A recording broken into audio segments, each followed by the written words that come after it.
In less than a year, makakalipat na po talaga.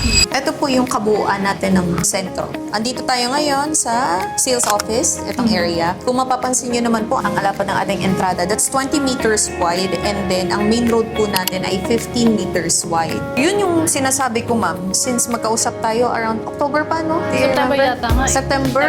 Oo. Finally, nakita mo na ang sentro. Ang kagandahan kay sentro, almost 50% ng kabuuang lote po natin ng subdivision ay dedicated sa mga open space. Pag sinabi po nating open space, yun yung mga amenities, malalaki yung road natin, may parks and playground, clubhouse, swimming pool, chapel, tapos na po yung basketball court, makikita natin mamaya. During the time na magkausap tayo, tsaka nung nagla-live ako, nang papanood mo, model house pa lang yung available. Pero ngayon, tingnan mo ma'am, ang dami na, di ba? At the same time, yung mga naka-move in na din. Meron na rin? Yeah, in less than a year, makakalipat na po talaga.